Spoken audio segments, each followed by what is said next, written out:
Hello everyone, আমি হাসান এবং আজকের এই পর্বে আমরা সি শার্পে ডু হোয়াইল লুপ নিয়ে আলোচনা করব। সো যারা লাস্ট পার্টটা মিস করেছেন, আমি রিকোয়েস্ট করবো যে হোয়াইল লুপটা কিভাবে কাজ করে সেটা দেখার জন্য, অর্থাৎ ডু হোয়াইল দেখার আগে হোয়াইল লুপটা কিভাবে কাজ করে সেটা দেখে নিলে আপনাদের জন্য ইজি হবে। যে এখানে দেখতে পাচ্ছেন যে পার্ট 13-এ হোয়াইল লুপ নিয়ে কথা বলা আছে এই চ্যানেলেই। সো সেটা দেখে আসলে আই গেস আপনাদের জন্য ডু হোয়াইল লুপটা বুঝতে সুবিধা হবে। সো আমি যে এখানে সি শার্পের রেফারেন্সটা ওপেন করে রেখেছি যে ডু হোয়াইল লুপের যে স্ট্রাকচারটা সেটা। সো ডু হোয়াইল লুপটা মূলত কিভাবে কাজ করে, আমরা হোয়াইল লুপে যেটা দেখেছি যে আমাদের হোয়াইল লুপে একটা কন্ডিশন দিতে হয়, কন্ডিশন দেওয়ার পরে সেই অনুসারে কন্ডিশনটা কাজ করে বা একটা ব্লক অফ কোড থাকে সেটা এক্সিকিউট করে, এবং সেখানে একটা অবশ্যই বুলিয়ান এক্সপ্রেশন থাকবে, বা সেই বুলিয়ান এক্সপ্রেশনটা যদি ট্রু ইভালুয়েট হয় তখনই হচ্ছে মূলত হোয়াইল লুপটা কাজ করে। অর্থাৎ আমরা এই যে এইখানে যে লুপটা দেখছি, আমরা যদি আবার প্রিভিয়াস লুপটা নিয়ে একটু কথা বলি। সো আমরা যেটা করেছি, হোয়াইল এখানে কন্ডিশন দিয়েছি, তারপর হচ্ছে আমরা এখানে ব্লক অফ কোড লিখেছি। বাট ডু হোয়াইলে যেটা হয়েছে, এইখানে যে স্ট্রাকচারটা সেটা হচ্ছে প্রথমে ডু, দেন হচ্ছে লাস্টে হচ্ছে হোয়াইল। এটার রিজন কি? সো ডু হোয়াইল লুপটা যেটা করে এবং হোয়াইল লুপটা, সো হোয়াইল লুপে যেটা করে ফার্স্টে কন্ডিশনটা চেক করে, এবং সেই কন্ডিশনটা যদি ট্রু প্রমাণিত হয় তখনই সে কিন্তু ব্লক অফ কোডটা এক্সিকিউট করে। আর ডু হোয়াইলে যেটা হয় সেটা হচ্ছে প্রথমে সে একবার, মানে মিনিমাম একবার হলেও সে প্রোগ্রামটা এক্সিকিউট করবে, এরপরে কন্ডিশনটা চেক করবে। অর্থাৎ আপনি যদি এইটুকু একটু দেখেন যে because that expression is evaluated after each execution of the loop, a do while loop executes one or more times, যেটা বলছে যে do while loopটা একবার হলেও এক্সিকিউট করবে আপনার কোডটা।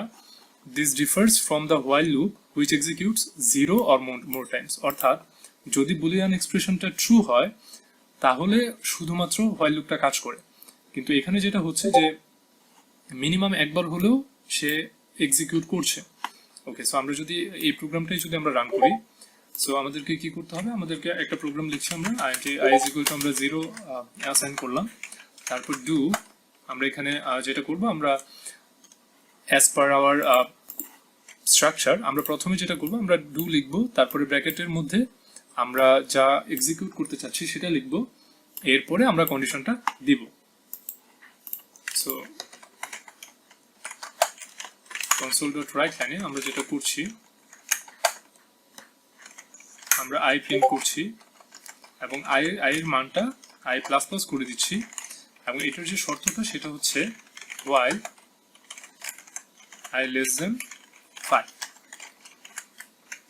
সো আশা করছি এই বিষয়টা বুঝতে পেরেছেন। অর্থাৎ আমাদের যে স্ট্রাকচারটা রয়েছে সেটা হচ্ছে ডু হচ্ছে আমাদের প্রথমে লিখতে হবে, তারপর আমাদের ব্লক অফ কোড হবে, এরপরে হচ্ছে আমরা মূলত কন্ডিশনটা দিব। সো ডু হোয়াইল লুপটা কি করে, আমি আবারও বলছি যে ডু হোয়াইল লুপটা কন্ডিশনটা চেক করে কিন্তু সবার শেষে, অর্থাৎ এই কন্ডিশনটা চেক হচ্ছে সবার শেষে। আর এটার যে রিজনটা এবং এটার জন্য যে সুবিধাটা হয়েছে সেটা হচ্ছে এই প্রোগ্রামটা মিনিমাম একবার হলেও এক্সিকিউট করবে এই ব্লক অফ কোডটা, যেটা কিনা হোয়াইল লুপে না। অর্থাৎ হোয়াইল লুপ যদি হতো তাহলে আমাদের কি অবশ্যই প্রথমে কন্ডিশনটা চেক করতো, এবং সেই কন্ডিশনটা যদি ট্রু হতো তাহলেই কিন্তু সেই লুপটা চলতো, এছাড়া কিন্তু সেই লুপটা চলতো না। আমরা যদি এই প্রোগ্রামটা রান করি তাহলে আমরা দেখতে পারবো যে এটা সাকসেসফুলি রান করেছে। সো আশা করছি এই বিষয়টা আপনারা বুঝতে পেরেছেন, এবং কোনো প্রবলেম হলে কমেন্ট বক্সে জানাবেন। সো পূর্বের ভিডিওগুলো দেখবেন এবং আশা করছি আপনাদের এই সি শার্পের বিষয়ে প্রবলেমগুলো আস্তে আস্তে সলভ হয়ে যাবে। সবাই ভালো থাকবেন, আল্লাহ হাফেজ।